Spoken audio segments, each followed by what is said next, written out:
forward. We should take pride in the whole area. I just feel like this is our time. This is First Alert Forward. South Kingshighway is on the rebound. This is First Alert Forward. I'm David Amladi. And I'm Nathan Vickers. South Kingshighway was one of the first roads widened to meet the demands of the automobile. And with these dense, walkable neighborhoods around it, this area really became the hub for food and retail, most notably the old famous bar. That's right, but over time those trends changed, and over the course of decades, owners left the area and it was allowed to deteriorate. We're seeing things change. Now there's local investment breathing new life in one of St. Louis's most critical thoroughfares. For 25 years, anybody that sit in my chair is famous to me, you know. Kim Robertson has given fades, blowouts, and trims right here at the corner of Beck and South Kingshighway. To me, everybody's a celebrity because, you know, I'm giving them something. They come here to look good and feel good.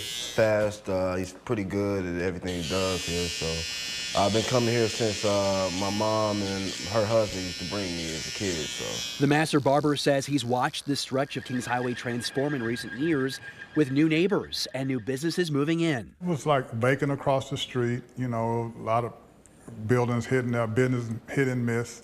When the Garcias came in, they just fluctuated life into the area, and they still doing it. Berto Garcia of Garcia Properties says that investment starts with respect for St. Louis history. This is a good example. This is Fama, and she's been on the block here.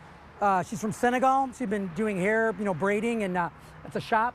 And she's amazing, right? So we actually kept, you know, we gave her the opportunity to stay on the block, and she absolutely decided, you know, took us up on it. So she's actually down the street here. We prepared another space for her, and she runs her business out of here. Garcia Properties has 10 of the 11 buildings along the 3800 and 3700 blocks of South Kingshighway, with tens of millions of dollars invested. Go back and redo the terracotta, redo the brick, keep the storefronts original, update the systems, you know, from the roof all the way down to the lines going in and out of the building, you know, for the sewer, you know, ladder and everything. We do all the trim work. One of the latest examples, the historic Kingshighway building, built in 1929, now home to 30 apartments. For too long, it's, you know, these buildings have been used to extract resources, and I think that needs to change, right? These buildings need to be here to serve the community.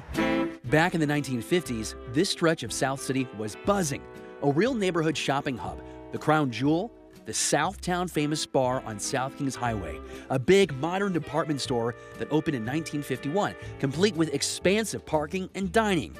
Built for an era when getting there meant getting behind the wheel. This was the business district a long, long time ago. So these people would all live and walk to nothing but stores, jewelry stores, the old famous bar.